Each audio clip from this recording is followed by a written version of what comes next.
Put her on the board. So she's 24. Yep. She is a handful. Look at that big belly right there. Woo. Thank you.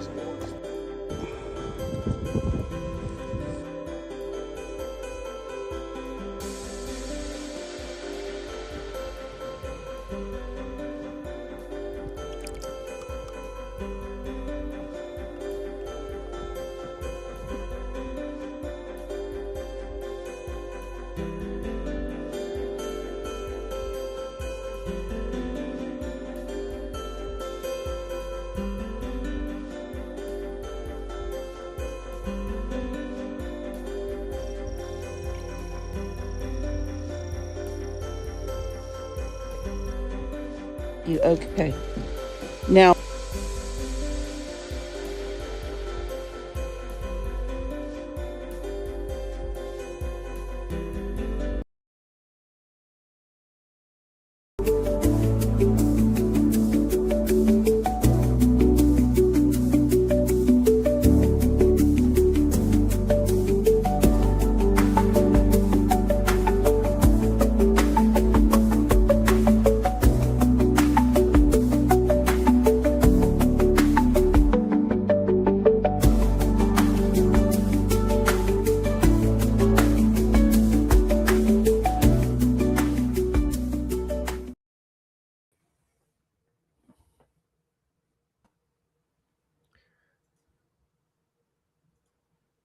cheers, everybody. Welcome to a new season. We're a little rusty, but got to get back in the groove quick, man. It's upon us. Here we are. How you doing, Jake? Cold, stuck inside. I feel like I haven't left the house in like 3 weeks.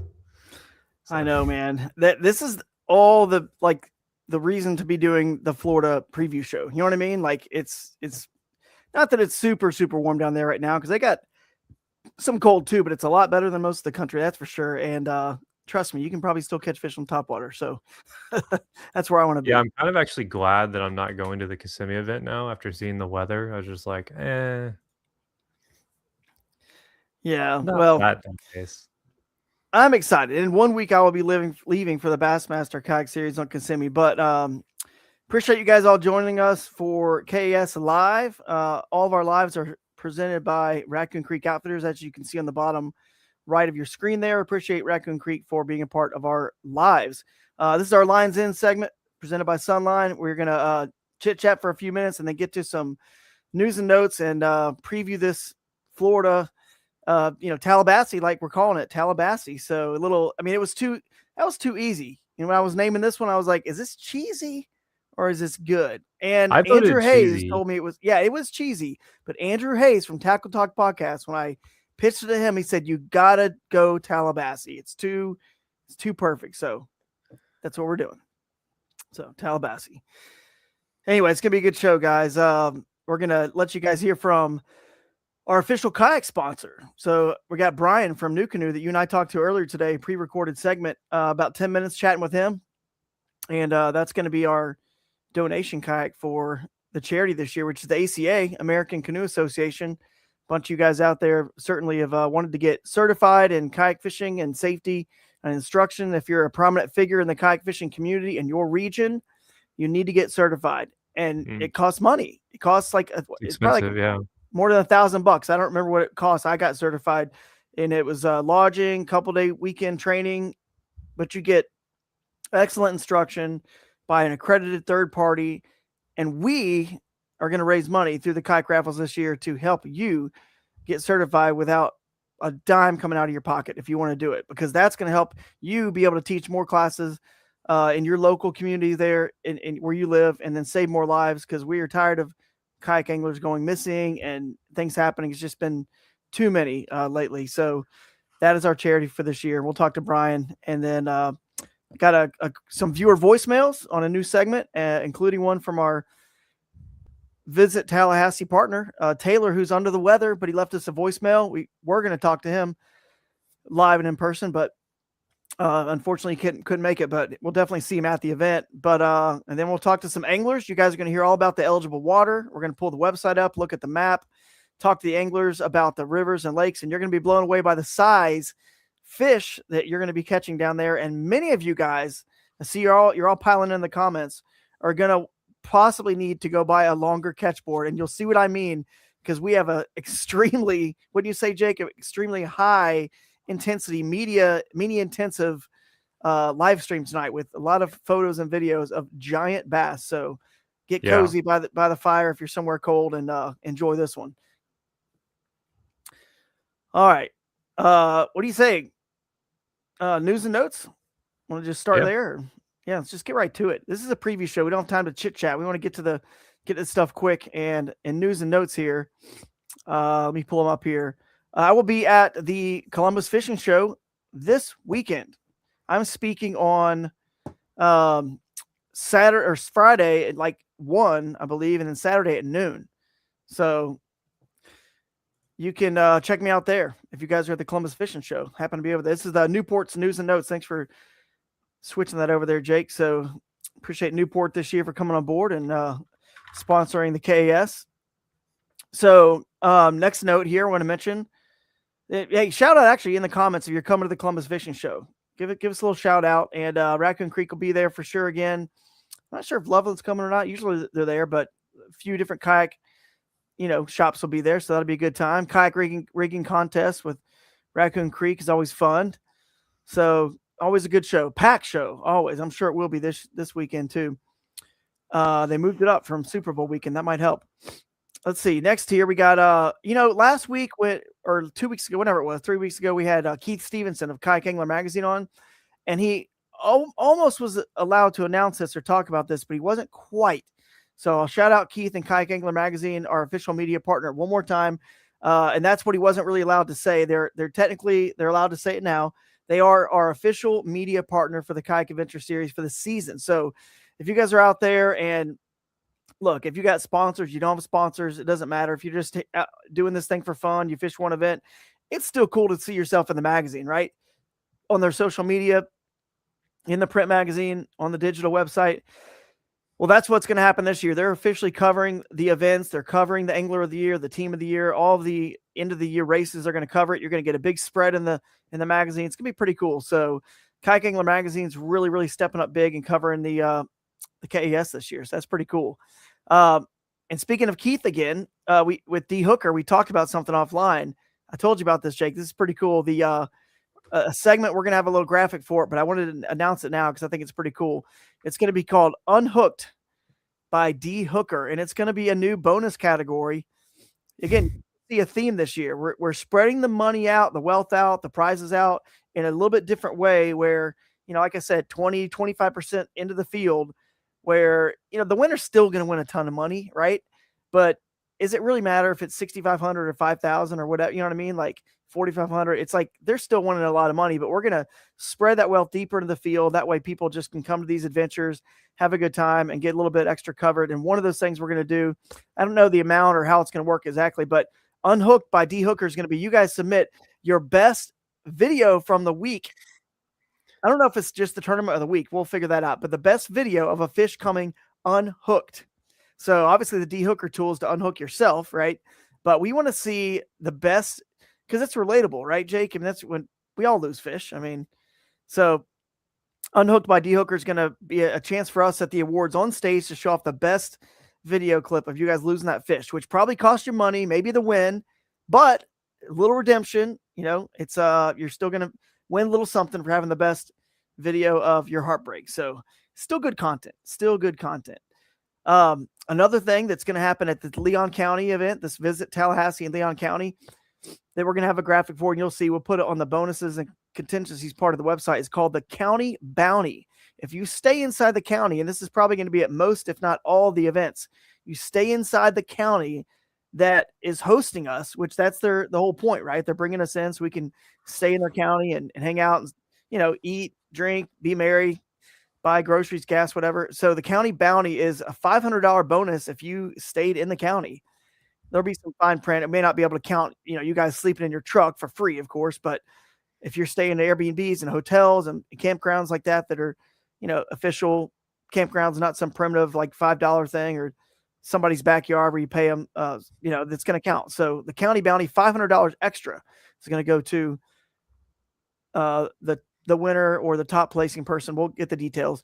Guardian Angels come on board as a sponsor. Did want to announce that we're going to have a cool division about the Guardian Angel. Is going to be either the first light, because again, Guardian Angel has the awesome light kits and the flags, the safety stuff. Yeah, it's right here. Yeah, there you got it. Yeah, perfect.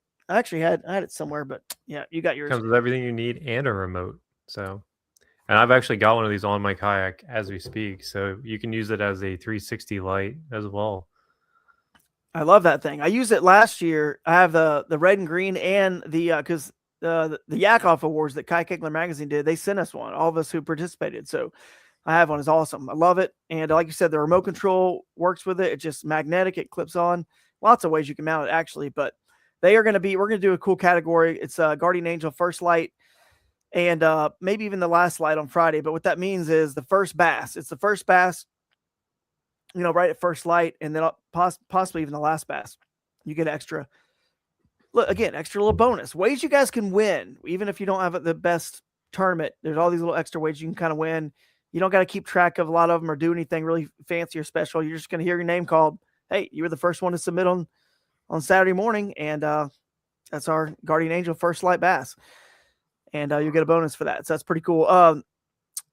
You guys in the comments can talk about this, and maybe, I don't know, Jake, if you're watching the comments, but the New Primal is our official like beef stick sponsor this year. The New Primal, if you've ever seen those at gas stations, really cool brand. And tell me if you guys like this. The New Primal Next Up division. So instead of calling it high school or college or youth, we just never could figure out the right name because we want to kind of include, younger kids that aren't even in high school yet. So if you call it high school, that doesn't really work. And then, you kind of want to get some kids that are even in the college age there. They've kind of been wanting, but it's just too hard to do like a youth, a high school, a college, especially when we don't have enough numbers to probably warrant that yet. So kind of grouping them all together, maybe 20-year-old and under.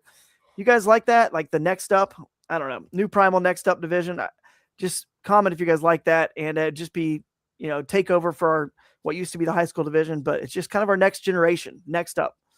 So, 1099s, is that what they're called? Where we got to send that stuff over. If you won $600 or more, they'll be out this week. So hang tight. We'll try to get those emailed to you guys this week from last year. And then we'll try to get some payout charts up for you guys for this year too. So you can see the difference in paying deeper into the field and how that affects the payout charts. So that's all the news and notes. And appreciate you guys for listening to those. And Jake, anything else to add? No, I think we hit on everything. So, cool.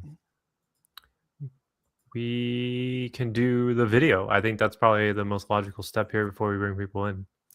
Let's do it. Let's play this pre-recorded video with Brian from New Canoe, and we'll learn a lot more about their donation and about some of their newest products. What is going on, man? You are representing New Canoe. I love the fact that we get to have you on the show because in the past 2 seasons, we've had the owner, Blake Young, on the show. He's an awesome guy. We love Blake. He was at the event last year in Ocala, and it's just nice to have, different person from the brand, and he's on vacation. So you're taking over. So tell us a little bit about yourself and what you do at New Canoe and where you are located. Yeah, absolutely. It's great to be here in Blake's stead. He's off, like you said, having a vacation, so well deserved, and I'm stoked to be here. My background with New Canoe, I started around 2019, so I've been there for 6-7 years. Changed roles a number of times. I currently, it's New Canoe, so we all kind of wear a lot of hats. Yeah. I'm the marketing manager. I also run the headquarters here in Washington State, where we're located.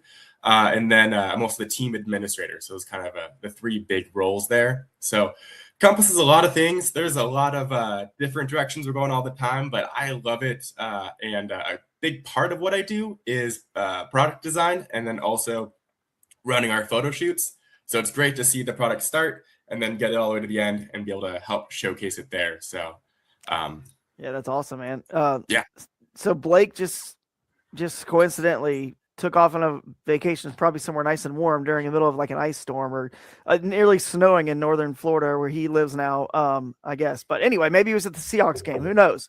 No, he's like down in the Caribbean. He's having a great time. He's fine. Yeah, not too worried about him. So, no. But Jake, what do you think, man? Should we touch on this new boat right off the bat? I think that's a good place to start. I mean, people are talking about it, right, all over the internet. So you guys just launched something new, the Max, right? Unlimited Max. What was that? I got that UMax. Month or two ago, or it didn't seem like it was too long ago. We started shipping in January. We released it fully to the public in December. I am beyond stoked for this model. I was excited for each one, but this is a really well thought out model, and it is killing it. When the design started, I didn't know if it was going to be my favorite boat. Like, I was in love with the Unlimited. I ran the the U10 a lot. I run a lot of the coastal rivers up here, so big rivers, running wild down there. But as soon as I got the foam cut on this UMax, 13.6, 41 wide, it's I fall in love, man. It's almost like skiff-like, if that makes sense. We have these wave breaks up on the front.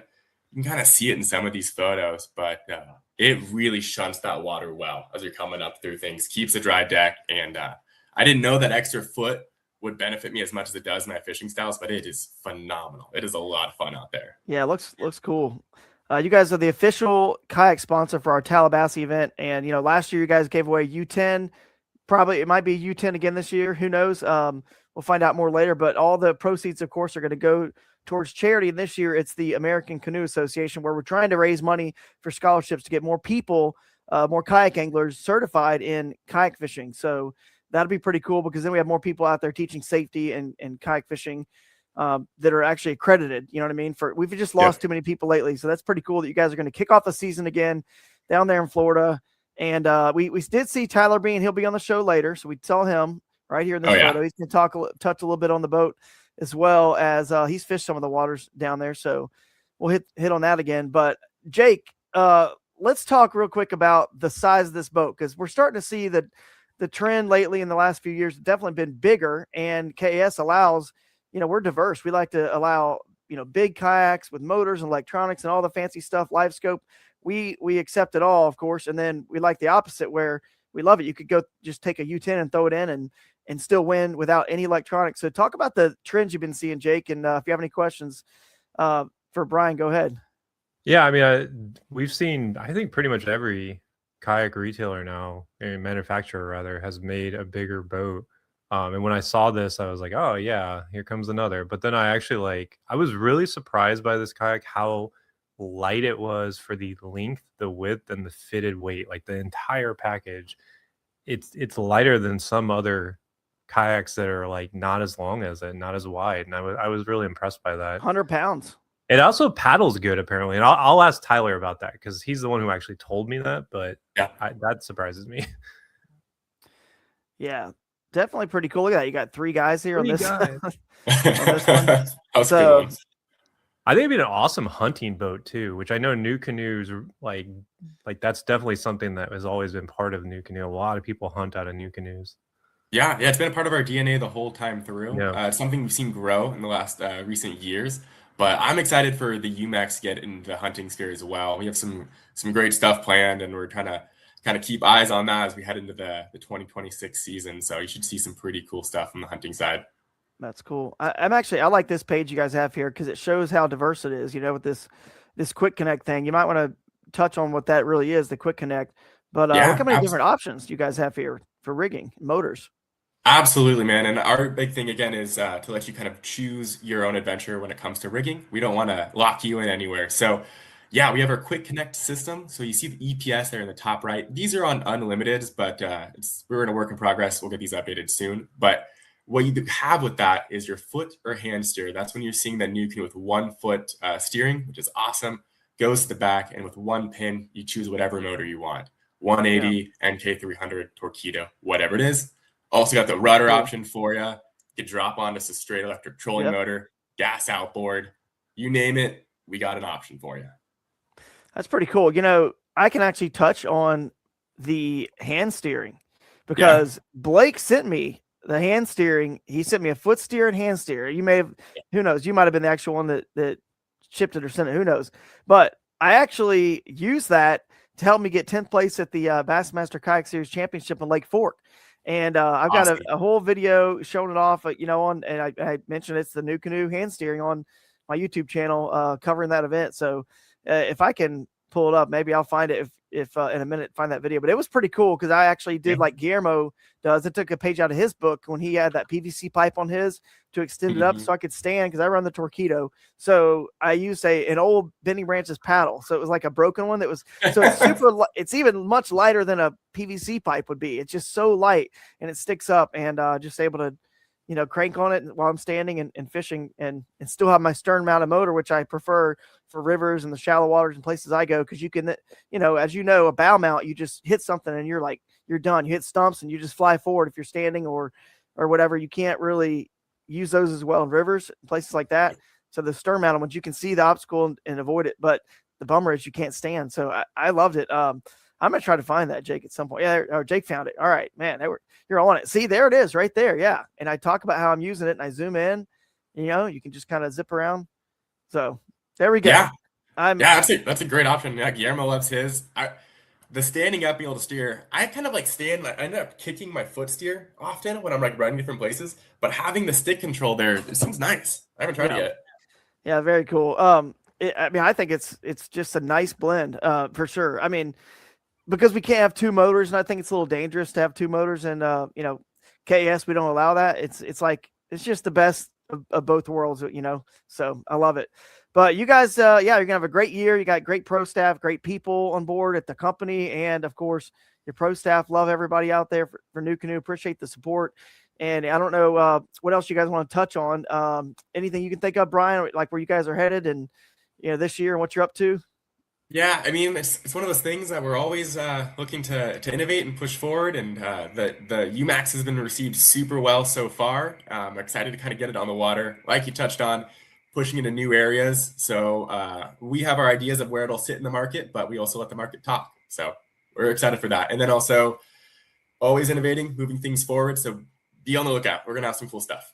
Yeah, I'm excited to see the new stuff, and every year it seems like you're coming out with something that just raises the level a little bit more. So I appreciate you guys and all your support. And honestly, I mean, this is perfect, short, sweet. We got right to the point. We showed off the boat, and we're gonna talk to Tyler a little bit more about it later in the show. So appreciate your time and joining us. Jake, any last thoughts here? Where you got, Brian? I think we covered everything. I think we did, man. I appreciate it, Brian. Maybe we'll get you out to one of these events, or maybe, just maybe, in the future, we'll head out west for an event. People out west have been asking us to bring Kayak Adventure Series out there, and the Columbia River does look awful nice for an event, especially where it kind of makes that bend around the border of Oregon and Washington, and potholes, reservoirs right there. So the KAS style and format, you could have, potholes, and the Columbia River, the Snake River, they're all right there because the Snake joins in that same area. And I've been out there one time and didn't really get a chance to catch the giant, smallmouth in that river, but I know the giant smallies are there. So in the Snake and in the Columbia. So wouldn't you think that'd be a good destination? Oh yeah. Yeah. That'd be a good one. A little under cap right now. So that'd be a good one. Would the Northern Cali guys go up to that event if we had it right there? Come on. It's like one state away. It's not that right there, man. It's not far at all. See, I'm sure they want us to do something in their area, but the Delta's kind of overdone with other events, and it's kind of tough. These other lakes, they're all kind of done at some point, and there's not as many little small lakes and as many rivers as we have. And you got those weird laws too out there. Like some places you can fish in the river and wade, and some you can't. So, but maybe I've been looking at that area. So I don't know how far away that is from you. It can't be too far, obviously. So it's where I'm from, is that area down there. And it's beautiful. It's like we said, a little under tap. So it's a fun fishery, man. Yeah. All right. All we can do is, they said, just build it and they'll come. That's what we did with KS to start, and people are coming and having a good time. So maybe we can start it over there and get Keith from Kayak Angler Magazine, who lives on the West Coast, to dip down and come help MC that one. So yeah, absolutely. Well, thank you so much for having me, and I look forward to working together more. All right, buddy. Appreciate it. See ya. Yeah. Thank you. All right.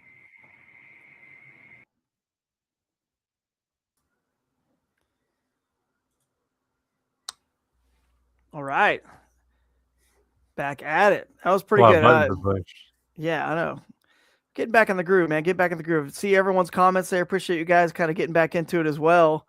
And Marty Hughes, Top Baits recaps are back. Love it, man. Excited for that. What a good job he did on that whole Top Baits segment last year, on the website. That was awesome. we definitely have some good coverage on our own. But can you imagine now having Kayak Angler Magazine as our official media partner, getting, the coverage through them as well for all you guys out there? So it's gonna be pretty cool. But yeah, we'll move on to Torquedos Talk to Me segment. Yeah, guys, this is a new one. I posted on our Facebook group, which if you haven't joined that, go join it.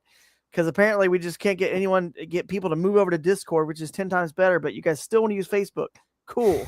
Then we'll just keep using it. I will dumb myself back down to go over to Facebook, even though I don't want to go there, and it's frustrating to me, but I don't want to be on any social media if I had to really be honest. But anyway, speakpipe.com/KAS. You can send your voicemail to us, and we've got some we're going to talk or listen to real quick and talk about here. So let's see one from Taylor Walker. Hey everyone, Taylor Walker here, sports director for Visit Tallahassee. Just wanted to drop in to welcome everyone to Leon County in Tallahassee, Florida. This is a great area for you all to be visiting, especially this time of year. I've been fishing these lakes, ponds, and rivers since I was a small child. Lake Talquin is a special place to me. Lots of really great big fish everywhere, not just Lake Talquin, but all over the place. We are so excited to have you all here. I want to make sure that everybody takes in that everything that Tallahassee has to offer while you're here. Lots of great restaurants, breweries, nightlife, anything that you could ask for. Please enjoy your stay, and we hope to have you back in the future. Thank you so much to Drew for bringing this event here. We are so excited to have you. Nice. Yeah, appreciate Taylor, man. That's cool. Yeah, I saw that question. We'll have to answer that. Yeah, I mean, but I saw that question. Yeah, we'll get to it. But no, Taylor, it's cool that the sports director there at Tallahassee is a fisherman. He's fished all these lakes. When we contacted them about having this event, he got it. You know what I mean? He just understood what we were doing, and he loved it, and he knows how good the fishing in the area is. But of course, our format allows anglers to fish all rivers, lakes, and creeks around, and ponds around the area. Whatever we choose, basically all the water types. And he knew that, man, they don't really have any of the. I would say obviously they have tournaments on Lake Talquin. That's the biggest lake in Balance, but none of the big like Bassmaster Elite Series and Major League Fishing, because their format will never allow it. The lake's not big enough. So he got it, and he saw what our format, like just the tip of the iceberg of what this can do to the whole sport of fishing. So appreciate him for leaving us that voicemail. Like I said earlier, he's under the weather, not feeling good. He was going to come on, but thanks for welcoming us, and we will see you in Tallahassee. Hey, before I forget, though, I do have to show Mike Dobson's comment here. What's up, Mike Dobson? Okay, go see Mike D. Remember, if you guys didn't hear that, we're going to post more about it. Mike D over at Toyota of Kent. If you go see him, you get a new Toyota from Toyota of Kent. Could be an older year model, could be a brand new one, doesn't matter. 25, 26, doesn't matter. Free Kayak Adventure Series entry fees for an entire year, plus $250 in gift cards, plus the best service you'll ever get with Mike and those guys over there. My wife went to like, I think high school with his wife. So we know the guy personally, good guy. And, just, I've had a great experience with them. I just got that brand new Tacoma, and I'm loving it so far. And there's of course, this goes without saying, right, Jake? You'll be eligible for Toyota bonus bucks, which is, extra money for you guys, for the top placing Toyota owner, as long as you're in a 5-year or newer Toyota, and you're just competing against like what, 5, 6, 7, 8 other people in the tournament. Depends on the event, but yeah. Yeah, it depends on the event. I mean, you might be competing against 3, 4 people. You just got to beat them. Boom. $300, $500, wherever it is for, so free money, man. Go get it. So next, you want to go to the next voicemail here, or the next talk to me, or do you want to? Yeah, we could do one more. We should probably try to avoid too many of these questions off the rails on a previous show, but we do want to at least show this new segment to you guys, this talk to me segment, and then we'll get on to the preview that. Hey, what's up, everybody? It's Vantine from Vantine's Adventures and Keystone Bass Kayak Series. Just wanted to hop on here real quick and let everyone know that if you're looking for a lot of fun doing what we all love doing, which is kayak fishing, you definitely need to go to a Kayak Adventure Series event. I took my family to a few of them last year, my wife and my little boy River, and we had an absolute blast. Tons of fun for them while we're out on the water, and Yeah, looking forward to meeting and seeing everybody this season. Nice, Mr. Yeah. Vantine's Adventures for The sure. whole family came to those multiple times. We have a couple more quick ones. Play whichever one you want. One of them's definitely pretty funny and Florida oriented. Hey guys, I was just wondering what lake or river has the least amount of gators and what lake or river has the most amount of gators? Thank you. Well, we should let our guests answer that question. So maybe this is a good transition. Yeah, it's true. We got one from Jake Cook too. We could play it or save it for next time. Either Why don't we way, save it? We can save it. All right, we'll save it for next time, Jake. But yeah, we'll transition over to some guests and talk about some of this eligible water and which ones have the most gators, which ones have the least. So we'll see. Bring them in here. All right, we got a whole group here. Look at that. Tyler Bean, Chris Funk, Brandon, and Blake. What's up, fellas? What's going on? Not too much. I don't know where your names are at the bottom. I don't know. You know where their names went, Jake? Blocked by the I'd be blocked by the band. Oh, you're on the wrong. I think we're on the wrong. There we go. There we go. You got to be on those first two. There we go. All right, fellas. Well, hey, TallaBassee is coming up soon. We'll kind of go around the horn here to keep some sort of order. But while we're talking, just so if I don't think anyone's opposed to this, but we have so much media to show. While we're talking about these things, we might be scrolling through some photos and some videos of some nice big Florida bass. So everyone cool with that? Absolutely. All right. So I don't know where to start really. Tyler, I tell you what, we'll start with you because we just did the new canoe thing we mentioned to you real quick. Just touch on that boat real quick because we can get a little bit of a first person perspective and then we'll get into some of the waters. So the Max is actually big. It's fast, stable, and can carry a huge load. So in a nutshell. Perfect. I think we had 7 guys standing in that boat at one point. So we had 1,400 pounds loaded down on it, and we're still free and floating. So it's just all right. Man, we got to tweak our rules. Tweak our rules, Jake.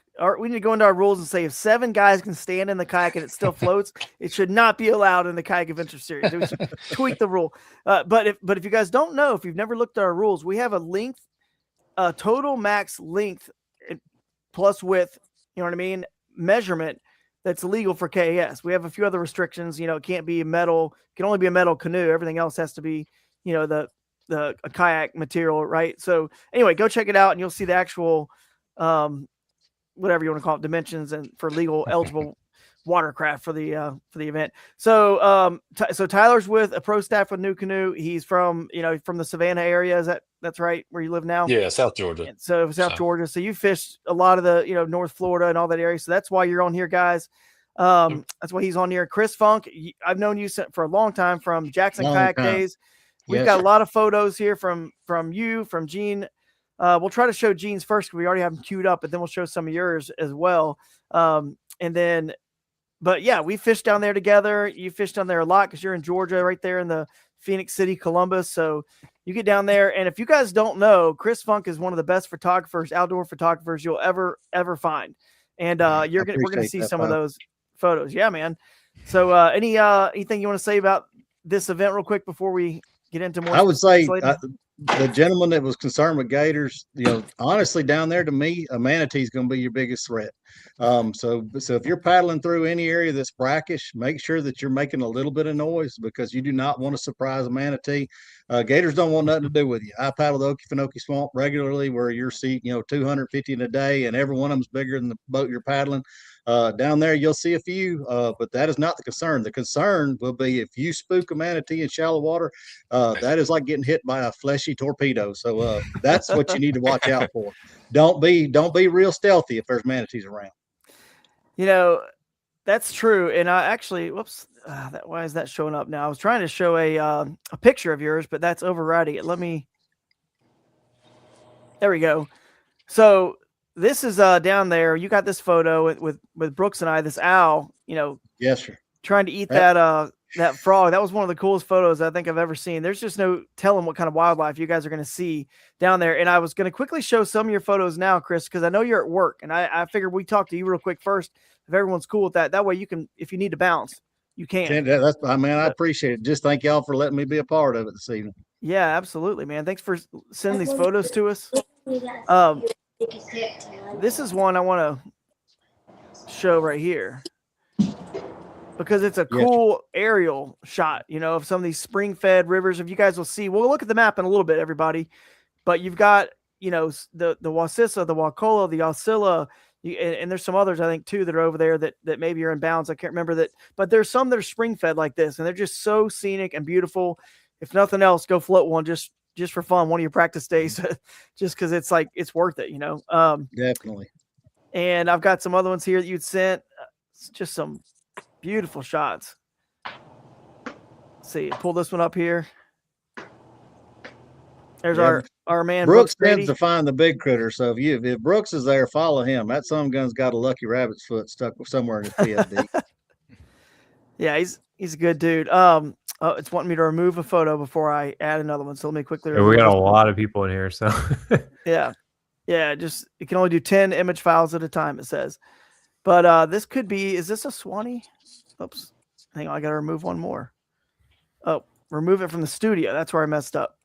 All right, here we go. I was pulling a Swanee here. If this is a Swanee, I think it is. I think you sent me one of a Swanee, which we have more. Yeah, there's a little Swanee. Yep. So and nice. The one I sent you of Ethan holding that one was 17.5 inches long and was 2.6 pounds, which is a giant. Like, I mean, I've tried for years to break 16.5, and I took that sucker down there one time, and he caught that whopper right there. There you go. That was a grown Swanee right there. Last Florida event, we went to the Santa Fe, and John Dalton Creek Fishing Adventures, he caught that 16 and something, and it was I think it was 2.5 pounds, and I thought that was big. Yeah, that 16.5 has been my best, and it came out of the Withlacoochee. Now that's a good one that Miss Jean caught, and like I said, she's just an amazing lady. And for whatever reason, she knows where every critter down there swims and has them all named. And she called us down from downriver, and she said, "Chris, I've got one hung around this rice, and I can't reach it." And me and Ethan run up there to her, and I told her, I said, "Now if I reach down here and grab a bowfin, I'm going to be mighty upset at you." She said, "No, it's a good largemouth." And sure enough, I reached in there and pulled that through the rice and pulled it out. I was like, "Good gracious, Miss Jean, look what you just did." Yeah, we have a lot of incredible pictures of her fish. We're about to show those while these other guys are talking a little bit about it. But I think we pretty much showed all your photos here. It's just beautiful, guys. It's a reason to come.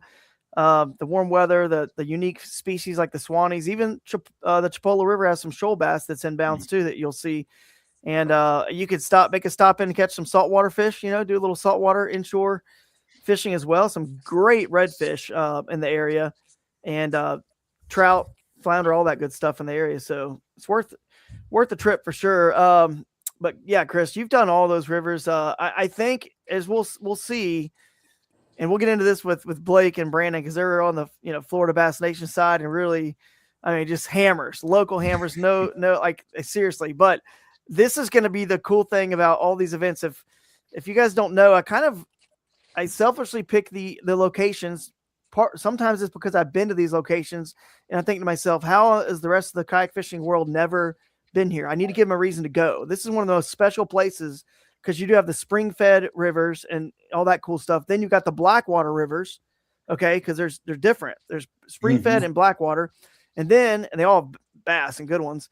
And then you've got the lakes as well that are so unique with the sinkhole lakes, and then the Talquin. They're all different. It's just, it could be won in so many ways. The rivers could win it. The lakes could win it. It could go either way. And I love sending you guys these cool locations. Now, the other locations that I like to pick are ones where I selfishly like the upper Mississippi.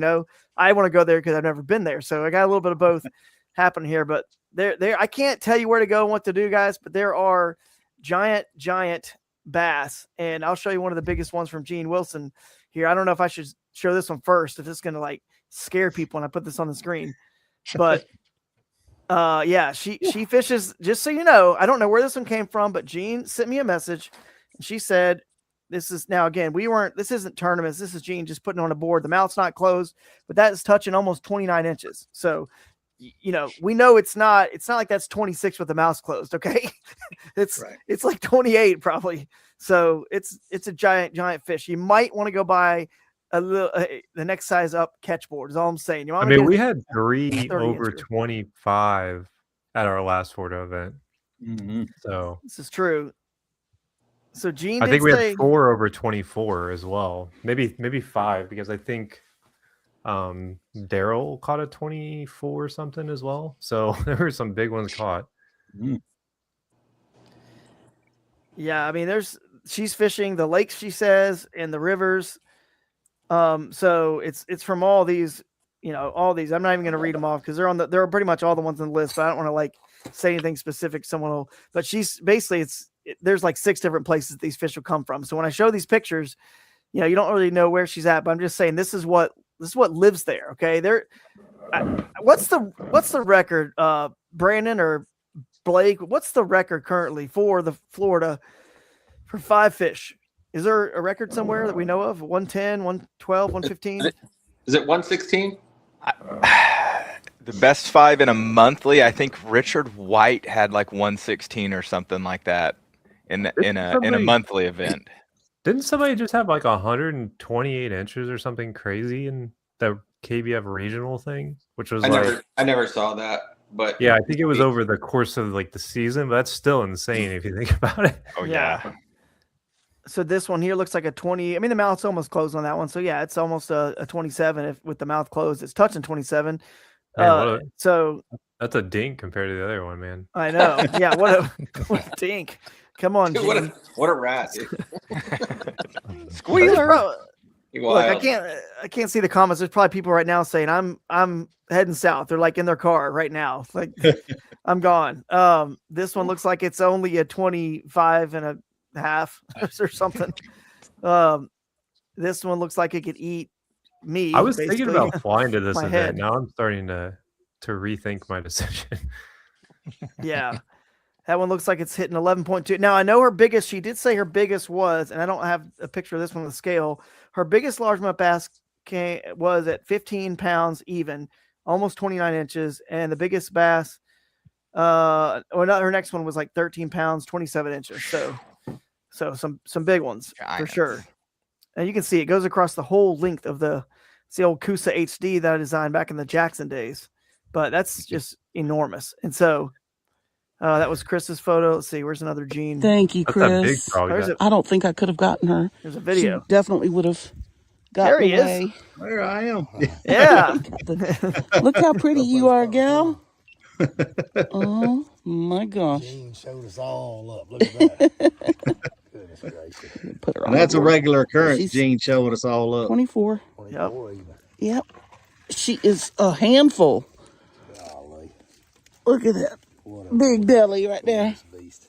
Ooh, gorgeous. Thank you. Okay. Wait, I gotta ask: is she paddling? Oh yeah. Yep. Oh, man. Yep. I like it. Paddling. Just paddling, guys. Me and Miss Jean ain't much into motors or nothing like that. We just straight up paddles. That's a beautiful Swanee is such, beautiful. To me, that's a gift of that entire area. I mean, I know they're a smaller fish, but you know, I get a whole lot of mileage out of little bitty fish. But I promise you, there is nothing prettier than a Swanee. And as much as I love shoalie, there is hard to believe that there ain't much prettier than daggum Swanee bass. Yeah, that's true. So I'm just rolling through her photos Those here. Swanees, when they get big, they just look like a big tilapia. You know, they get the big hunchback and the giant mouth. And they're mean. I mean, you know, you usually see largemouth, and if you see them, they're not going to bite. But a lot of times the Swanee, they're still going to eat. They'll eat underneath your boat. They'll chase something down that's half their size. They don't care. They are mean little rascals. Look at that. So what do you score that fish? 25? 26, I guess? 26, I guess. That's all you get. Oh, there's an identifying mark. If you guys catch that fish. Could be the same one. Oh, that's cool, man. That's a giant. Well, anyway, you can see Gene catches a lot of big ones in all the area. And these fellas right here, Blake and Brandon. If you guys don't know about them, they're always smashing fish. Brandon, you just got third on Seminole, right, for the Bass Nation event up there. So yeah, the duel with Georgia, it was a good event. We got messed up by a little bit by what you were talking about earlier, this Florida cold weather. And we're gonna get it all the way through next week too. So dude, that Kissimmee event's gonna be a grinder. Yeah, it really might be. Yeah, good. 35-degree weathers. Good, dude. I love grinders. When I won Havasu, it was a grinder. Dardanelle, like a lot of my wins have been grinders. They're not like these, blowouts. So I'm all about it. So let's grind away. I'm flying in for that event. So Jake Cook, shout out Jake in the comments, is driving down my kayak for me. So I appreciate that. In and out. Blake, you help run Florida Bass Nation. You guys are doing an unbelievable job. If you guys haven't followed those guys on social media, go check it out, because this is, going to be an incredible. What, like your second season running it? Is this second or first? I can't remember which. I came in a little bit at the end of last year. Our year starts in November, so we were wrapping up. We actually started our season, when you guys were freezing. Yeah, that's true. And you guys recently, was it a Florida Bass Nation event, but there was an event that was on some of the lakes and bounds, or at least one of the lakes that's here, right? Yeah. Brandon, talk about that event. Brandon crushed them. Yeah, I fished. So we had the Florida Bass Nation event was between Iamonia and Miccosukee, which are two of the lakes here. And yeah, it's awesome. One of the biggest bass. I caught a 25 and a quarter from Miccosukee a couple years back. Iamonia is really, really neat. It is a super shallow water, but it's very expansive. There's some great big fish. I jumped one off that was a heartbreaker in that event. So, but yeah, if you want to pull them up and we can go through kind of some of them. Iamonia, so it's a duck hunting paradise, really. If you look at it, it's really shallow on the one end of it there, and it looks super shallow. It is very shallow. It is absolutely chock full of lilies and grass as well. Lots of places for fish to hide in there, and then you can see at the other end it opens up, and you get a little better access if you want to fish the deeper water sections of it. But Iamonia has become really quickly became one of my favorite places in that area. It looks cool. It's very Florida fishing, being up in this area. It doesn't always feel like Florida. You think Florida fishing, and that one fishes like a Florida lake. Brandon, what did you have, like 96, 97? Yeah, I had 96 or 97, and then jumped one off that she may have been. Which in Kayak Adventure Series, in Kayak Adventure Series, if you jump one off and film it, it's worth money. Yeah, that's what I'm talking about. You guys, the GoPro will be running for that event. Dude, you guys are paying loose attention. Fish get paid. # loose fish get paid. That's right. And then the other lake was that was in bounds was this one, Miccosukee. It is slightly smaller right now than it looks on the map. Our aquifer is currently leaking, so a lot of our sinkhole lakes in that area are losing some water. Miccosukee, the north end of it there, has good water in it. Once you get about mid-lake and down, it becomes just very, very shallow and very mucky, and it's 6 inches deep. But with Miccosukee, the Corps actually went in and dammed off the sinkhole, so it won't lose any more water between now and then. If anything, we'll get some, melt off from up and some rain, and if we can get some water in it. But Miccosukee is, my PB came out of there, and it was my favorite lake in Florida for years and years and years. It is lots of lily pads. If you like to throw a frog in the lily pads, that is an awesome place to go do it. And the tournament last month there, Richard White had over 100, correct? Yes. Right at 100. Over 100 inches caught there, I think, 4 weeks ago. Yep. And a giant black crappie on a glide bait. And a giant black crappie on a glide bait. Yep. Scoped it and all. The video's on YouTube. It's awesome to watch. Sorry guys, I'm messing around with the view here. No. All right, well, I'll move over to the other lake real quick and we'll talk about them. But just so you guys know, before we go any further, this is really one of the bigger boundaries this year. We're trying to condense the Kayak Adventure Series boundaries, we've always kind of done about an hour away. Sometimes we've gone a little bit more than that. We're going to try to lean more towards 45 minutes away in the future whenever we can. But there were just too many good, lakes and places for you guys to fish on this one, particularly the chance to get the Chipola River inbounds, which was about an hour away, maybe a little bit less because, straight out the interstate. We'll see that one in a minute. So that's why we have so many inbounds. But I think it's going to be cool because it's a good chance for you guys, again, KAS format, to find somewhere that you're kind of alone in a tournament. And no one's ever complained about that. I've never heard anyone say, why aren't there any other anglers by me when I'm fishing? I mean, never. So it's only in practice. Usually if you see that in a Bassmaster event, it's scary though.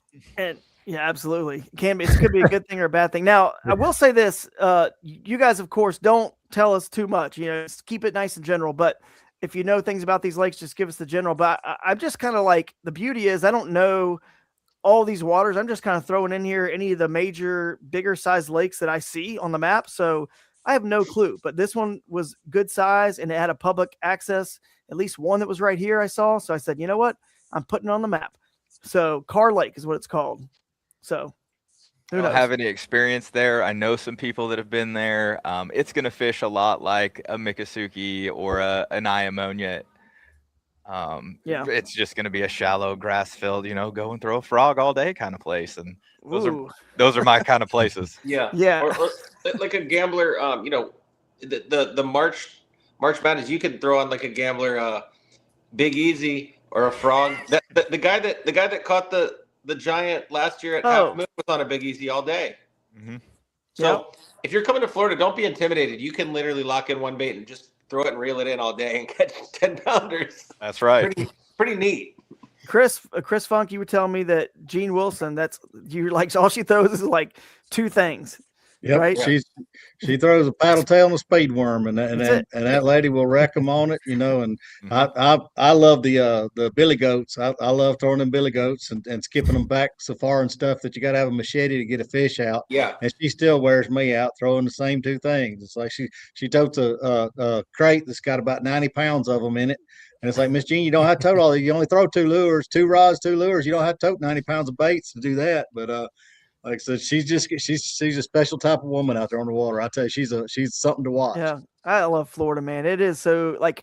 Do you ever just sometimes think the whole fishing industry is just like it's just got us all fooled? Like there's a million different rigs now, and like all these different ways you can rig this, and line goes this way, and the weight's up here, and all this craziness, and it's like they still eat this stuff, especially in Florida. Right. It's the simplest fishing. We overcomplicate and overthink it. Just lock it in. Keep going, and that's a kind of shallow water KS, beat down that I want to see down there. So I can't wait. Let's look at some other lakes here as we make our way around. So I need to add a big bowfin category too, because I guarantee y'all gonna nail a bunch of them big old mudfish. Yeah, that's true. Right. And I know a lot of people hate them, but man, if I'm seeing bowfin, that's what I'm gonna go chase. I'll catch everyone that swims by, every single one. They're good luck. I'll tell y'all, they're good luck. If you see one swimming and you catch it, usually right after that, you're going to catch a bass. I will say you're looking at Jackson right now. Yeah. It is one of our sinkhole lakes that is currently draining. There is water in the north end of it right now. The south end is a puddle. Okay. It's lost most of the water out of that particular lake. That should be easier to catch them then, right? That's... Hey, easy now. There's no chance of that. Don't go there. Yeah. No, they got to go somewhere, right? Yeah, they got to go somewhere. You just got to beat the locals because they eat them. Yeah, that's right. Now, when the tournament gets closer, Drew, we'll through the Bass Nation outlets, we'll filter out videos. I mean, we want everybody that comes to this event from Florida or out of state to catch fish. I mean, it's a competition, but last year when I did this event, I was, bragging about to everybody how fun it was and how, I'm going to do my best just to get a bunch of people to come out because personally, I was born and raised in Florida. I'm 41 years old. I haven't been to a lot of these lakes myself. So I'm actually, for me as a Floridian, I'm actually going on an adventure myself. So yeah, it's kind of cool. I was going to ask Brandon that question actually, because there's lakes in here that you don't, like they're not big enough to have, the Florida Bass Nation has never been there because they're just smaller like this. Does that scare you in some ways? Like you're like, oh shoot, maybe I need to go check that. Because how do you know where this thing's going to go on. These could be like these hidden sleepers in other KAS events in the past. Many of them, actually, Jake, you remember, have gotten won in places that no one ever saw it coming. They're like, what? That's where it was won. So I don't know. Every lake on that list you can win this tournament out of. I'll tell you that. I mean, the last event proved that. This is a small lake. Last Florida event. Like, yeah, that's I mean, true. EJ the last Florida. EJ pulled that 13 pounder out of a hole. You know, it's like, yeah. And then if there's water in Florida, there's probably a double digit in it. That's right. Double digit in a gator. Yeah. And you live in a big Harmony. one. Wasn't there like 2 or 3 guys were on the lake that won last year? It was like Daryl and Chris, was it? And Chris Bailey. Yeah. And no one just expected it. I mean, it's just crazy. Well, they didn't even expect it because he even was like, I think the whole story was he was struggling, you know, and then all of a sudden, that was just a story. Yeah, probably was just a story. That might have just been a fishtail right there. It might have been a kayak adventure story. That was. So you'll notice the symbols on them. The boat ramp symbol are all your lakes, and the ones that have the kayak symbol are the rivers. But this is Talquin, so this is our biggest one. This is the one I'm sure you guys can touch on, probably the best. It's just more your normal man-made, Brandon, like, you know. Talk about your bride. Talquin's awesome. Talquin it's going to be a cool lake for everybody to see because it is a very different Florida lake. There's 60 foot of water in Talquin. Wow. You know, it's just one of those. It's a premier. It's absolutely slap full of black crappie, humongous. Most of the people that go there actually travel to Talquin to crappie fish. Almost everybody you run into on the lake, all the locals crappie fish it, but it has absolute giants. A couple of my good friends had more than 126 in a stringer in a practice day there. Wow. Say it's really neat because you're like the areas you're showing are super shallow, and then you know there's big ledges like Kentucky Lake would have. Like you're going to go out and be able to, if you want to go throw a big spoon on a ledge, you can do it, and then 80 feet from there throw a hollow body frog in 5 inches of water.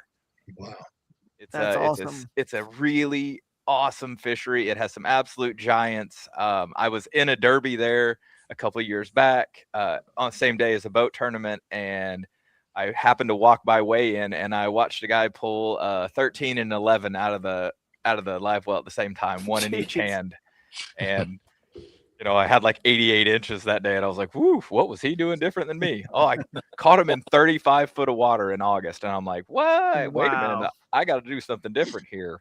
Yeah, that's insane. So there's a slot limit that's really helped this lake. Do you can you explain what that is and when it was instilled? I'm not a slot. I haven't paid that much attention to it. I'm a catch and release. I don't really keep freshwater fish, saltwater fish. I keep and eat, but freshwater fish. All mine.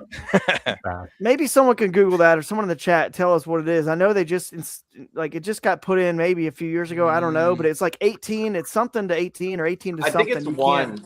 I think it's 1 over 18. Yeah. Yeah, maybe 1 over 18. But I from what I was told, when that got put in, just 1 over 18. That's it. Yeah, it just helped the fishery out tremendously, is what I was told. So it's a good lake, and I don't know how big it is. It looks like it's probably 8 or 9, 10,000 acres, but I don't know. Maybe not even that much, 7,000. I can't tell, but it looks somewhere in that range. But it's a good size lake though. Like for our tournament, especially given all the other waters, it's a really nice size lake. So roughly 10,000. 10,000. Okay. Nice. I'm showing all the lakes first. So this is a random. Oh no, that's not a random.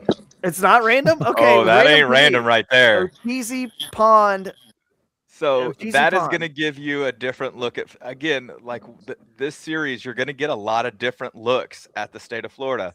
Yeah, that's all connected. So Ocheesee Pond is a swamp, and it is a cypress swamp, and it is chock full of cypress trees. And whoever the gentleman that asked about the alligators, where the big ones are, it is that body of water right there. Oh God.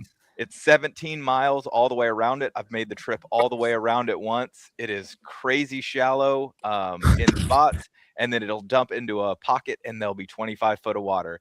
And when you need to make some noise when you come around into that deep water, because that's where they are at. And I watched one up on the bank that I have a native Titan 13.5 that, I kid you not, he was 3 or 4 foot longer than my kayak. I exited that pocket, and I called my friend and said, "There's a Tyrannosaurus Rex back here. It is time to go. We got to get out of here." Oh God, I can't see the chat, but I'm sure there are people like, "Yeah, take that one off the list," or they're like crossing it off their list for sure. They're like, "Nope, not that one." You guys sign your waivers, okay? Yeah. Sign your waiver. It's tons and tons of cypress trees in it. I'm not responsible. It's a really neat fishery. That front part that you have right there has 18 or 20 foot of water in it, and then as you make your way back into up towards the swamp area, you see the trees start to fill in and filter through, and it just keeps going and going and going. And I will say, if you're gonna push back into that area back there, please have your cell phone charged and your GPS on. I fished it off and on for 10 years now. It is one of those places that you can turn your head and get lost almost in an instant in, because there's just so many cypress trees everywhere you look. Is this water? Is like right here? Is that water? That is water. You could literally That's good water. Yeah. That's good water. Yeah, and you can sneak off into all of that. No way. Something popped into my brain too, Brandon. At night, since this series is going to be like an evening on day one, that's important, to bring up at the end of the night. Getting out of there in dusk and in the evening is important. So I'm glad you brought that up. Get your guardian angel. Make sure you got your guardian angel light for sure. Yeah. We're not making you guys or letting you guys go quite, I don't think, as late as we did last year. It was almost, right at dark. So, but either way, like you're saying, you don't want to be 20, 30, an hour away from the ramp, when it lines out time, because you may not make it. So be careful. I made notes in front of me. I wanted to touch on that though, because people that haven't fished this series, Florida's evening bite is nuts. It's nuts. It's nuts. So this is the only tournament that I've ever been in that allows you to get the evening bite. So, if you're practicing and you're like, oh man, around 5 o'clock, I was catching them real good. This is a tournament where you can catch them on the clock real good at 5 o'clock. So that's pretty dope. I like that. So when we scroll through this website right here, you guys see a lot of this stuff here. These event details will change. Obviously not the dates of the event, but the sponsors and some of the stuff's going to change, but obviously closer to the event. But I will say that the times, I think, are pretty, they still could change, but I think right now I've got it lines out at 7:30, and I've checked. So that's going to be pretty, it's still going to be getting pretty close to dark. I think I made it maybe sunset is a little bit past then, you know what I mean? But you still have light after sunset too. So you'll have enough light at 7:30. Yeah. Sorry, Blake. Yeah. Go ahead. No, I don't think it's gonna be a safety issue. I'm actually really excited about that. I fished last year and caught all my fish in the last hour of the first day. I was like, sweet. Yep. So that's cool. I dig that. I would have never imagined doing that, but there's a lot of things about the series that are different and in such a positive way. So I really just want to put an emphasis on that. More when we get closer. I'm gonna personally message people like I've been doing for Kissimmee. There's a lot of people that I'm like, don't talk to me if you don't sign up for Kayak Adventure Series. Don't talk to me after March. Don't act like you know me. That's right. Yeah. Well, they're the ones who are going to miss out. So there's no doubt about it. This is a crazy, weird, just mill pond here. Merritt's Mill Pond. Again, I don't know any of these places. I'm just like, and it's not my job. That's the winning lake. I'm calling it. It could be. It's up for you Merritt's guys to figure Pond it out. At one time had the world record shellcracker came from Merritt's Mill Pond before they moved over to Cal, and very large bass. That's where we actually shot the promo for Kayak Angler magazine on Merritt's Mill Pond. I ran it down there and met Jerry, the editor of the magazine at the time, and I ran them down there so we could shoot the pictures for them on the KAS HD. Wow, that's cool. I didn't know that, man. There's a kayaking place. Get up and go right there. So let me ask you guys this, because I saw there was a spring in that top right corner. Yeah. That's pretty cool. You're going to get into lots of springs. The whole thing is spring fed, and it's covered in duckweed and cypress trees, and pulling a frog through that duckweed, man, you just better make sure your heart's in good shape. That's right. I think it stays 72 year round. Is that true? Yeah. It was gorgeous, man. I'm telling you, I haven't been back, but I'm planning on it. But that place was beautiful, and the brim beds in there are so big you can see them on satellite. I mean, when you zoom in, you can actually see the brim beds on satellite. That's what I was going to ask about with the as I move to the even though that dumps into the Chipola River, I think there's another lake or two to touch on. But let me ask you guys, I'm moving about the time of the year. We made this specifically in late March because we thought, last year in Ocala, it was a little, I don't know, like they spawn obviously all during the winter. So, but everyone was saying if this would have been a little bit later, maybe. And that's why we said, you know what, for the Northern Florida, for Tallahassee, we're going to make sure this is like the most primo time, even if it's post spawn, it's warm enough water, they're just going to be like back aggressive, but a lot of them will be spawning. So do you guys think spawning fish, targeting bedding fish could be a big player in this tournament? Brandon? Maybe a touch late to get it. I don't know that you'll run into you might catch the last wave. I was on Seminole, like we said, last weekend, and there was one that was caught off of a bed, and when I got up shallow, I found probably 30 or 40 abandoned beds because we had it get really warm for a couple weeks, and then the temperatures crashed out. We got a big mood on the 3rd. Yeah. I know in the spring fed rivers, a lot of times I see them starting. It seems to me like the Swanees get a little harder at it before the largemouth, but I've seen them all on the spring fed rivers on bed in late February. Yeah. Yep. That's kind of the answer is yes and no. I mean, like somebody's going to run on them. You're going to see GoPro videos of people bed fishing. The answer is yes. Absolutely. Cool. I figured it might be a player for sure, and even if not, I'd rather be just post spawn. Right. Exactly. It's going to be it's warmer for you guys to be out there in the weather. Weather's going to be nicer. It's going to be just a better experience overall. So, Otter Lake, I have no clue, just a random lake. And I think also, I don't know if we'll make a change or not, but we might add any of these other lakes if they're public. I just wasn't sure. But this is interesting. It's just a random lake in the middle of this, near Panacea here. So who knows? That's probably all the lakes. I think I've covered the lakes. So we'll touch on some rivers. And we'll start out west here with the Chipola. So there's the way Kayak Adventure Series works. You've got an upstream boundary on a river, which is all these red, symbols here, kind of like a stop sign. This is as far up as you can launch on the Chipola River. Now you're allowed to still paddle or motor, north upstream, but you got to just launch there, and you can still take out, just so everyone knows, you can even take out further upstream as long as it's public. You just can't launch there, if that makes sense. So that's the launch boundary for upstream on the Chipola River. That's the river. I don't know how many miles we have in this river. Probably a good, 30, 40, maybe more. Who knows? Well, more than that, maybe. Does the Chipola also have Choctaw? I know it's got shoalies in it. Yeah, I don't know if it has Choctaw. So we got pretty much almost the whole Chipola, because then it just has a little bit more where it dumps in down here to the Apalachicola River down here.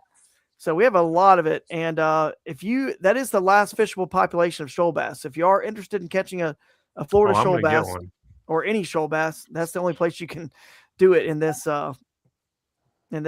tournament. So, and it'll be your furthest drive, no doubt about it. And then of course, the Apalachicola makes the border of, there's your downstream launch boundary for the Apalachicola. It's more like a bigger river. Wouldn't you guys say it's like a bass boat fishing river? It's not really your traditional kayak fishing river, but again, it's in bounds. It's within an hour. We're going to include it and let you guys figure out where you want to fish. But the world record shoal bass actually came from below this dam, but you can no longer even find shoal bass in the Apalachicola anymore because they've dredged any of the limestone shoals that were still there, any little bit that was left, they've dredged it all out. So they're just not there anymore. Yeah, of course.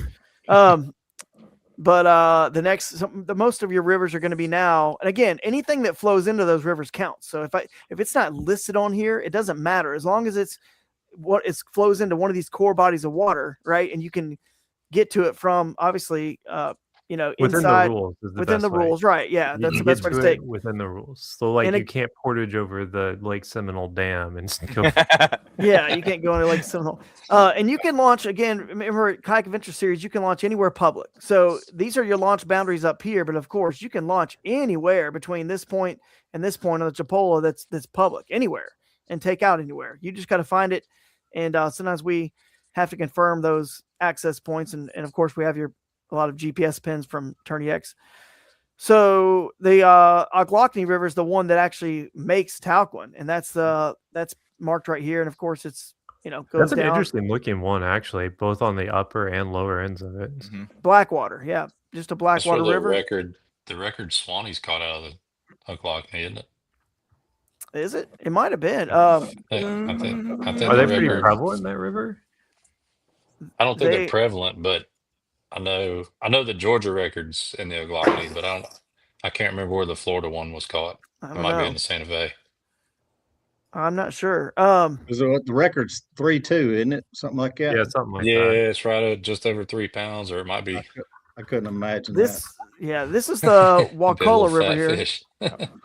Wakulla River is spring fed right here, and it actually flows in 3.89 pounds. 3.89. Wow. This is from the Swanee River. Where? Out of which river? Swanee River. So Swanee. Okay. So it was a Swanee. So the Georgia record was caught in the Ochlockonee. Right. The I've caught it like a 2.8 before in Swanee. That was in the Withlacoochee in Georgia. Yeah. Yeah. So Wakulla River is only like 11 miles. I just want to give you guys a heads up on this one.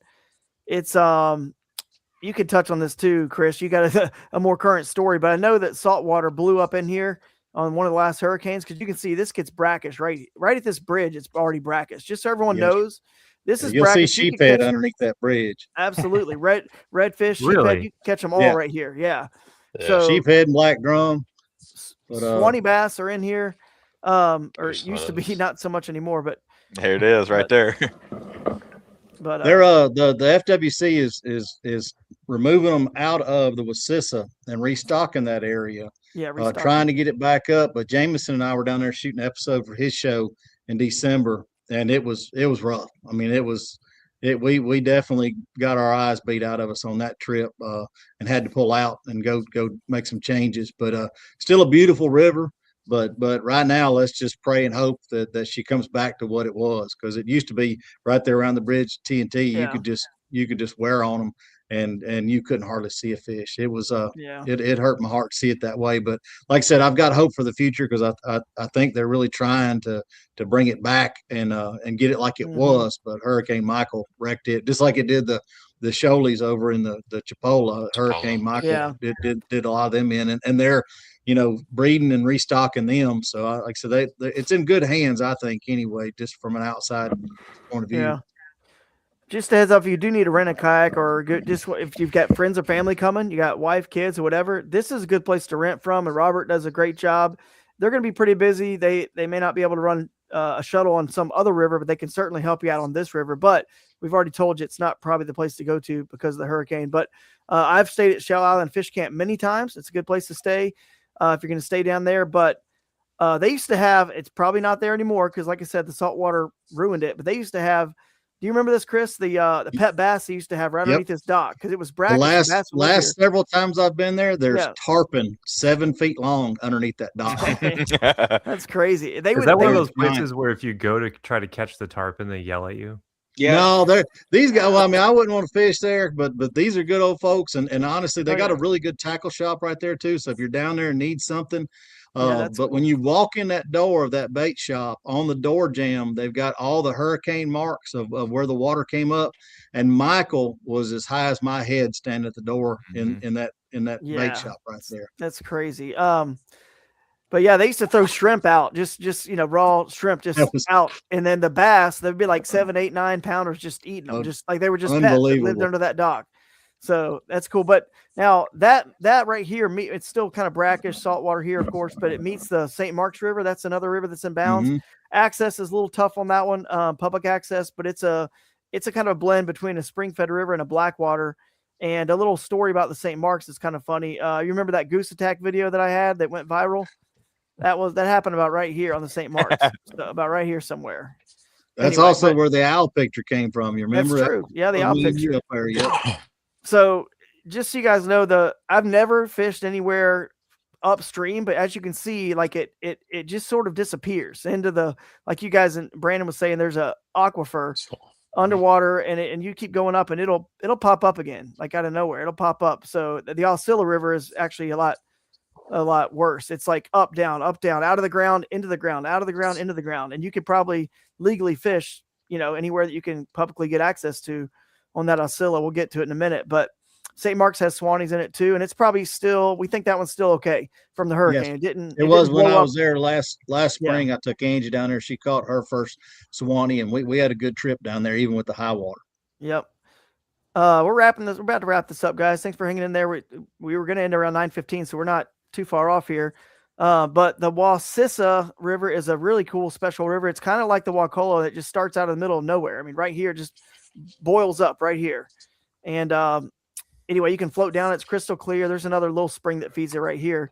But that's pretty much the head spring. Actually, here's a cool thing. If anybody out there has never caught a fish punching, okay, I'll have to find this picture of these somewhere. But like you need a lot of feedback, a lot of bites to learn a new technique. You guys know what I'm talking about? Mm-hmm. So there was this whole thing. This is a bad photo. It's full of lily pads everywhere around here. It's just covered in lily pads. Again, this is a bad photo. Go to Google Earth and go back in historical imagery and you'll see what I'm talking about. The whole thing in the head spring is just covered in lily pads. So my buddy and I went out there and went down there from Georgia where I grew up, and that was where I learned to punch. If you've never caught fish punching, go find an ounce weight, ounce and a quarter, find the thickest thing near the bank that has a piece of wood or something sticking out of it, right? Because they're still like to associate with that wood. You could also just, at this place, there's so many fish, you could just throw it randomly and just get it to go through, the hole, and then just work it up and down. And then you're just going to feel that thump, and then just set the hook and listen to the line go, and then winch them out. So that's pretty cool. If you want to learn how to punch, go there. And then if you want to float this whole thing, it's a little bit, you got to do your research to figure it out, but it gets pretty skinny here, and it's a lot of fun, but there are dirt roads to get back in there, and there's a campground here called Goose Pasture. I did just want to warn you guys, if you go beyond Goose Pasture, there's a place called, it just kind of ends here, and you see what I'm saying? It's just kind of like disperses into the woods, kind of like what Brandon was talking about. You get lost in that one lake, and if you zoom in somewhere over here, I don't know where, it'll actually say the word Slave Canal at some point, because there's a place called, it might be this chute here or this one here. They used to transport slaves through there. It is Slave Canal. So they literally used to take slaves through there. I don't know the whole backstory. All I know is that you can get lost. People get lost going through that Slave Canal, and then eventually it does come out here and it meets the Osceola River, which is a more of their blackwater variety, like the St. Mark's was a little bit more. So and the current gets pretty substantial down there. So if you're paddling, I would not go too far down. That's what I was getting ready to mention. You're going to have to come back up against. Yep. And Drew, the funny story about that punching, you punched when we went to the St. Mark's. Yeah. I don't know if you remember, but we were shooting the stuff for the cruise, and we needed fly footage. So I took a fly rod and sat there and watched you catch probably 100 fish punching while I was in the cheap seats with all them weeds with the dang fly rod. That is funny. I do remember that. That was a good time. But that river does connect with the Osceola, which is our farthest eastern river, I believe. It's inbounds. Yeah. So the Osceola, I'm going to zoom back in. You guys can see this. This is where it gets wild. The Osceola River really is one of the wildest rivers you've ever seen, because it just kind of disappeared right there. It pops up right there and right there a little bit. And then it's just up and down, up and down. Again, this isn't the best satellite image for historical.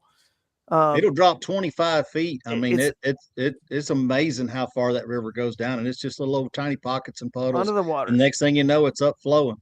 And then here it is right here. So on these dirt roads and stuff, there's a camp here, and it's kind of looks like it's just river again. It's actually got two banks again for a while, way up here in its northern part, and it just keeps going. But then it'll go under again at some point. You just got to do your research, figure it out, and it's a lot of fun. There's actually a small class. Well, in Florida, they might call it a class 2, but it's like a class 1. But there's actually a limestone rapid. A few places have little limestone rapids on that river. It's really cool. Just super, super wild. I actually saw a black bear down one of these dirt roads one time. I don't know where, somewhere in here, we were, fishing it, all these roads right here. And we saw a black bear, Florida bear. So that was pretty cool. And it's just a wild place. All those rivers down south of Tallahassee right there are just crazy. It's crazy, wild, big fish. So it can be very challenging, of course, but it's a photographer's playground. So if you want to take a break from fishing, take your camera, because there are some beautiful things to be seen. A lot of bird life. I'm going to leave the map, but before I do, I will say this is, in theory, we still have to get confirmed on this. The guy said he wants to have us here. This is where we're going to hold our awards and our everything will be here. Registration, check-in, the Bass U brunch. Wednesday's welcome dinner. If you're there on Wednesday, you want to come by Summer Smokehouse, we're going to eat there on Wednesday. Literally everything will be right here at a place called Legacy on the riverfront. It's a music venue. You can overlook the river. It's beautiful. It's right off the interstate. I mean, basically the interstate's right here, right above it. Easy to get to. So it's very centralized to, of course, all the water. So I would stay as close as you can to that area.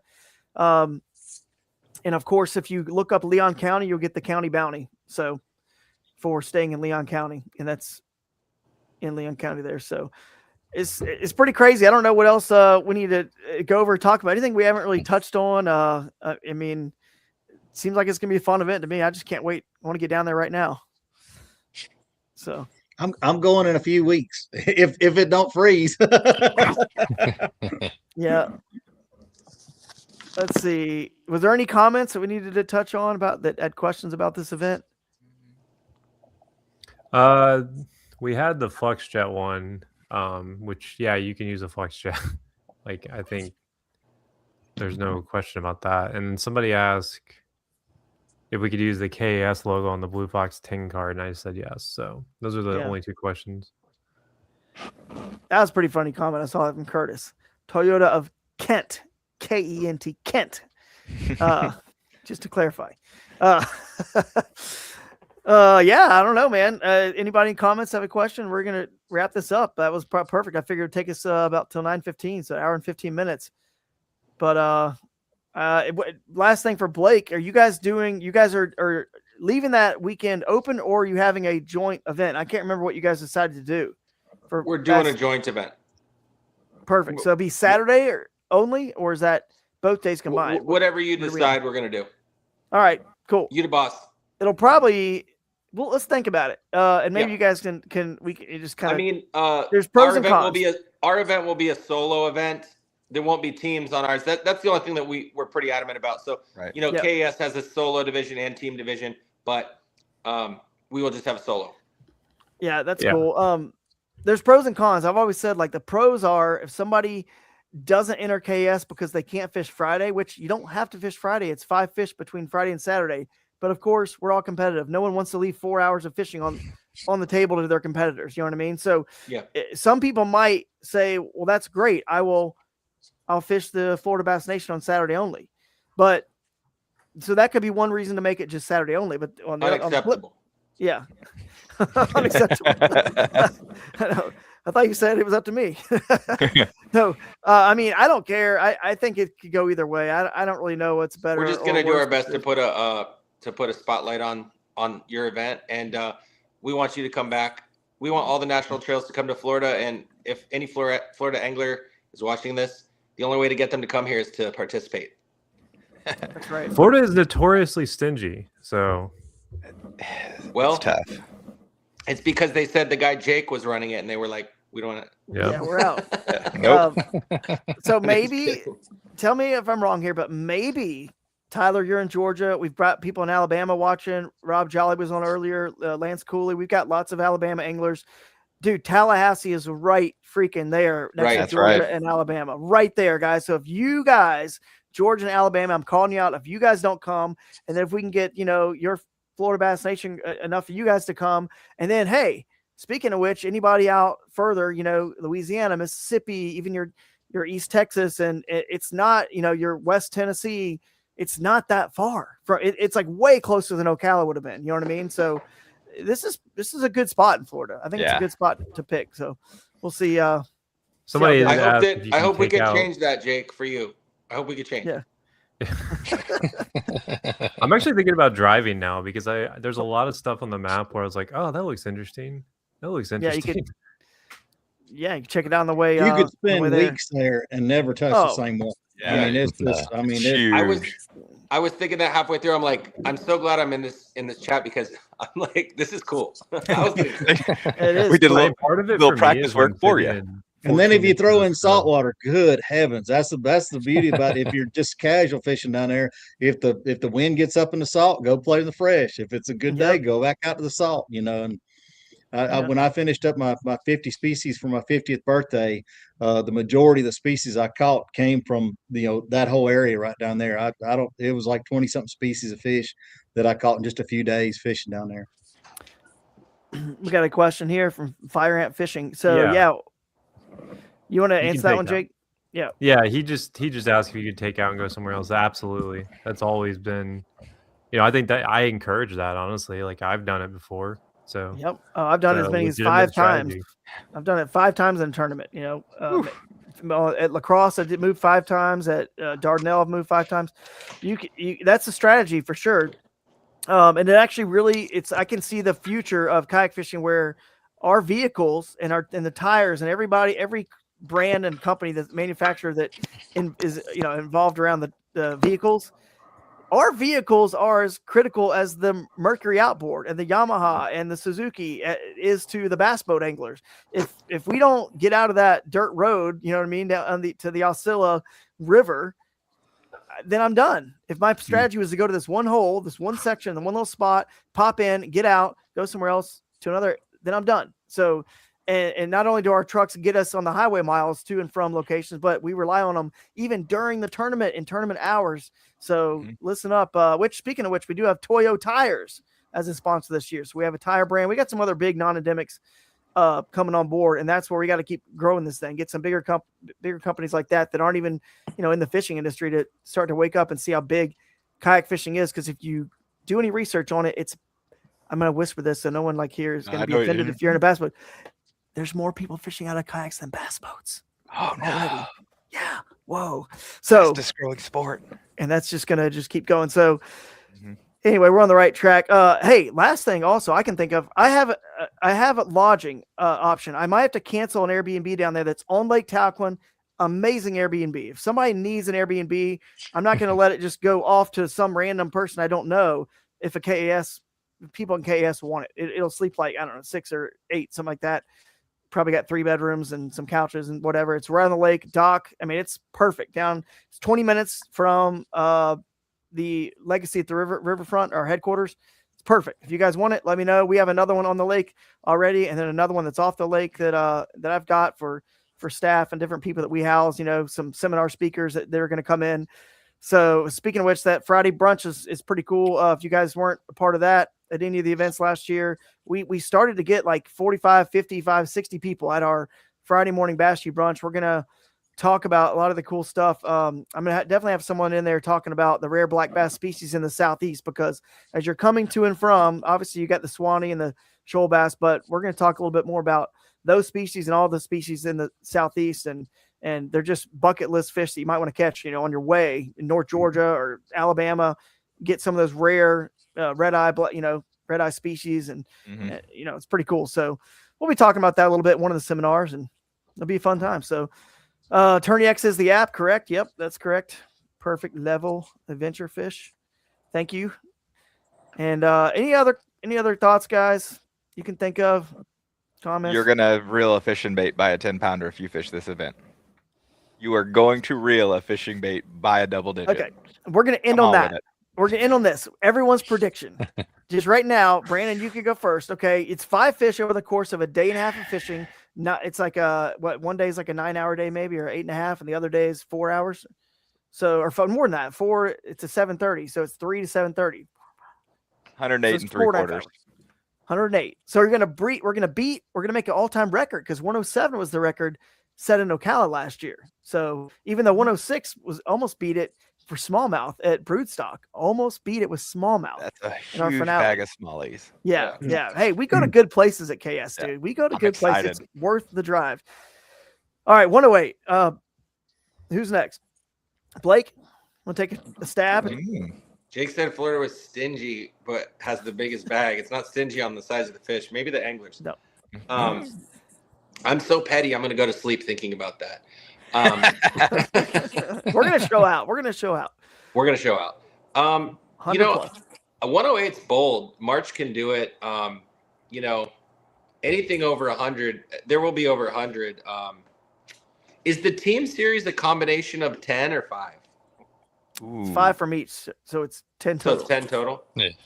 I think there could be some mega bags over there. But solo, I'll go 105. 105 is a big bag. I don't know. Huge. I mean, after you were running all that footage of the girl, I was like, wow. Yeah. 29. 29. Yeah. After I saw fish hanging off the end of the board, I was like, I don't know. Maybe I'll say 105. Speaking of Tourney X, there's Dwayne. What's up, Dwayne? Just had someone ask this question. If this was the app, well, of course it's the app we use, of course. Registration, you know, we haven't linked the registration buttons on the website, which usually we do it right before our official preview show, which is right now. So we'll try to get that done. But technically, you can go to Tourney X and just search it, and you could actually register for all of our events right now on Tourney X if you want to go do that. And then the first 50 anglers, don't forget, get a $100 gift bag, $100 worth of product from our sponsors in the gift bag. So it's worth being the first 50, and you might as well get over there and sign up now. And let's see. So Tyler, what do you think, man?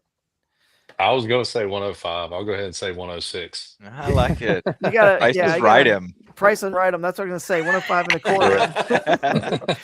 It's going to end up right. Yeah. It's going to be 105 and 3/4 now. Somebody will find them. I mean, they always do, but somebody's going to find them, and it'll just be.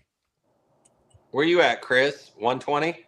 Shoot, no, man. If it was me fishing, it'd be 60 inches because I'm the guy.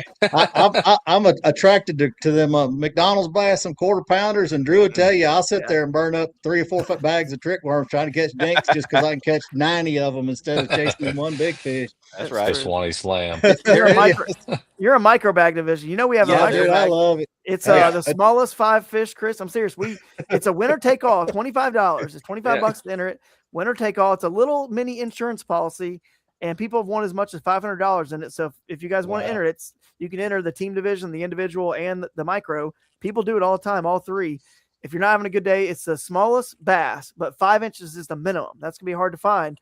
Ooh. But actually in Florida, I think it'll be easier than most places because your spawning is happening November, December, January. You got all different times they're spawning, and it really is predicated on when they spawn. If you can actually even find a 5-inch little bass, but you would love it, Chris, because you can get nice y'all think I'm telling live, but I fished the tournament with Drew down there above the Wakulla Bridge by TNT, and literally I burned 3 bags of trick worms up catching 12-inch fish off of it, and I had the best time. It was like, y'all can have that tournament. I'm having a blast.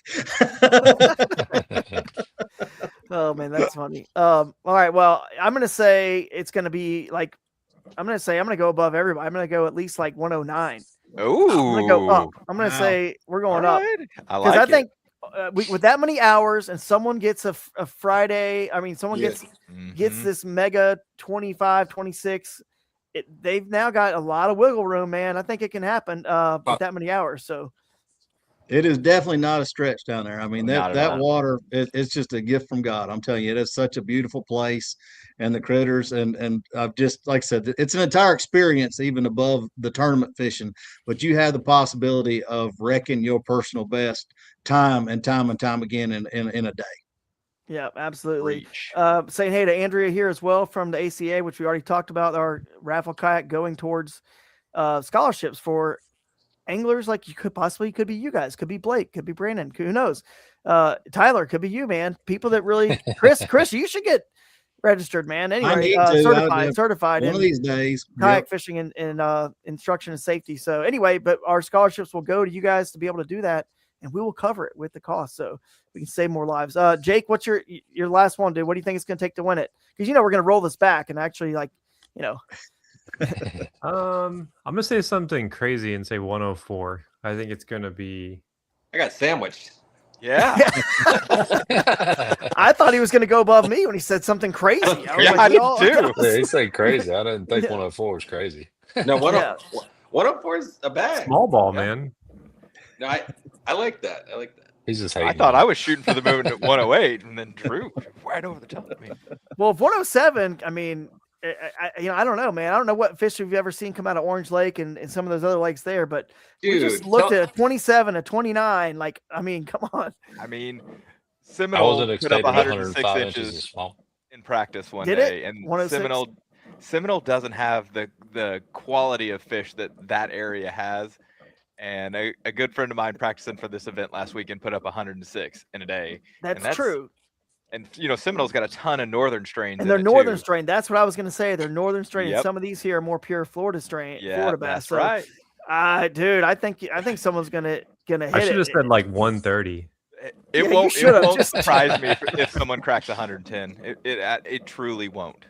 It's happening. 320 or 527s, 135 inches. Especially since you can't burn your fish, so you can just catch them. If somebody puts up 127, the Kayak Adventure Series is going to be so far beneath them. They're going to be like touring around the country like in a Cadillac, like Elvis. But yeah, that's we made you. I'm gonna be like, we made you. That's right. You would be nothing without us. That would be really good for the series because I don't think any other series would beat that. That's insane. Ever. And all of this water would get punished. Yeah. Like, where were you?